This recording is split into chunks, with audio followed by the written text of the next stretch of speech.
Alright guys, I just finished up a little video. Thought I'd do a little bit more official review on this tire thing. So this is calcium chloride. Normally you would just dilute it with water, but in this case, probably tomorrow or the next day, I will be digging out a large hole here and over there, and all of this dirt will be put up there. And I have other dirt to put in here. I have some old compost piles that have pretty much broke down. But when you deal with palmettos, those nasty little things right there, they don't really break down. The fronds on them can last for like years, and the coir that makes up the bottom stalk, which is similar to the outside of a coconut. Shoot, I've dug up stuff that's probably been dead for years, like 5, 7, 8 years. So it's hard to compost all the way. So what I do is I'll bury it here, and all this dirt with this yuck on it, I'll put on top, and the rain neutralizes it. It's really nothing nasty. It's not regulated in the least, but boy, it's just a pain to deal with. Makes your skin burn, and if you get it in your eyes, it's really bad news. So, but anywho, so to the Harbor Freight tire tool. If you watched the other video I just put up, which you probably haven't, these I broke these down in just a few minutes with these. So they work on a pretty simple principle. This pushes down against this claw. Set up here like so. As this pulls in, it holds the shoe up against as far as it can into the bead. And then when you tighten this jack bolt, it actually pushes the center shoe right here, will push it down. You really don't need two if you're not doing very many of these tires, in particular if you're doing smaller tires. It's just about as easy to walk one around it.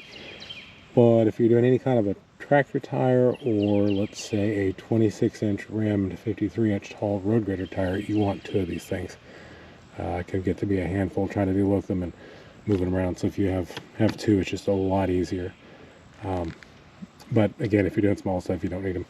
But if you're hiring me, you're paying me 55 bucks an hour, you know, so I can do quite a bit for you without having to buy one yourself and go through this hassle. So anywho, so I do believe these work well. I don't know if there's better versions, but there's different versions that are around there. Cost a lot more. Harbor Freight, they seem to be pretty popular. They were out of them when they first got them in stock, and I was only able to get one right off the bat, and I was able to get the second one a couple weeks later. But I oil these well. When these are loose, you can actually get oil in the top. Oil them before I use them each time. You know, I'm sure they're not the best quality. You can only use them with an air ratchet, and that's actually more than enough pressure. Believe it or not, these small tires actually take more pressure on these to get them off than, like, say, a road grader tire or a big, you know, tractor tire. There are exceptions to that, of course, but generally speaking, these little guys are actually kind of harder to get off. So I find the air ratchet is plenty powerful. Be curious to try a cordless ratchet and see how it does. Never done that, but kind of like to, except to like 200 bucks.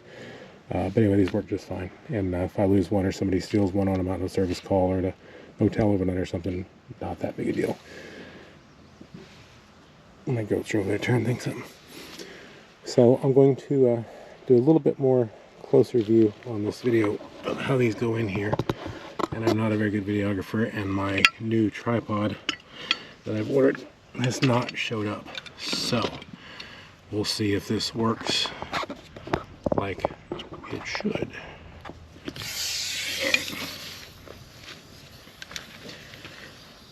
So the claw, this needs to be opened up. So you see right here, I don't have enough gap here to get behind the bead. So loosen this up. And it helps to push the bead down first and push them down, which I've done that here. If you can, sometimes you can't. See, there, it's still popping. You hear that leaking out. So what I've done here, you see, I've just got this toe. Oh shit. Oh shit. Wow. That stuff's coming out everywhere. Oh shit. I'm literally standing on 2 high spots of ground while this crap drains. Anyway, so you got this in here. Make sure your air ratchet's set on tighten. And not. Dang it. Alright. We'll tighten this down. You'll see there it's starting to pull it in. And so if you'll just work this back and forth, it likes leverage. You don't have to get all carried away with it. Let the tool do that. See there, it just kind of popped in. Keep in mind, this hasn't been busted in probably 15 years, the guy said, if ever. So.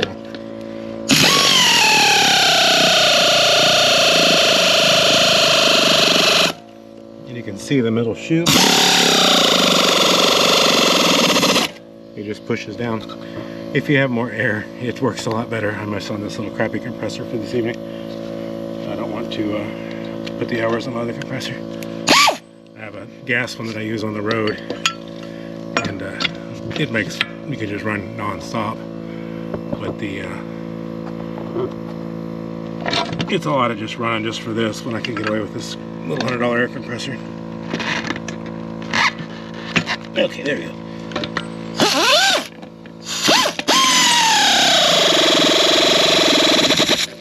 And you don't have to be terribly strong to do this if you're smart.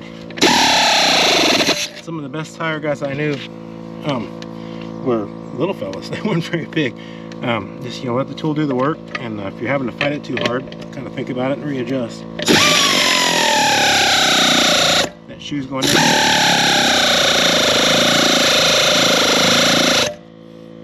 Let me try to show you an angle, if not my ugly leg.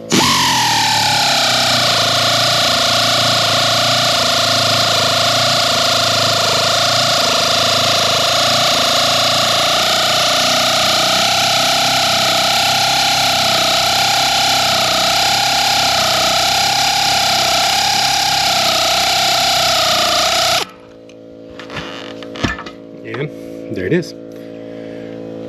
So here's a rim that hasn't been off in years, and of course it has no liquid in it, so that helps a little bit. But there it is, busted down. It just took a few minutes.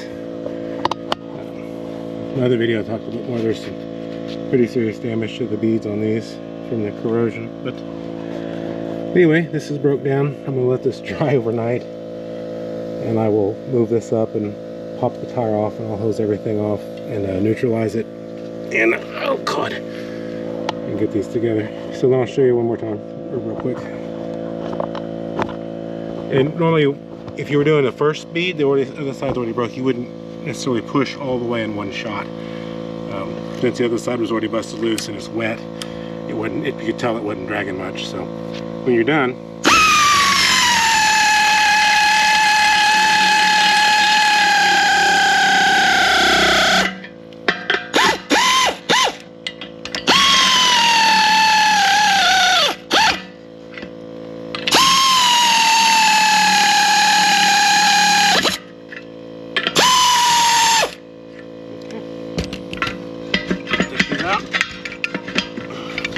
near enough. So you can see it was just a cheap air ratchet, cheap air compressor, and a cheap bead breaker. You can bust down even a big tire yourself. Not too big a deal. Just remember to be patient. If it doesn't want to go, just keep working your way around like you would anything else. But definitely look into these Harbor Freight guys if you've got some tires to do. Smallest thing I've done so far with them was an 8-inch ATV wheel, and it worked just fine. So it's a good tool. Highly recommend. Thanks for watching, y'all, and I'll see you on the next one.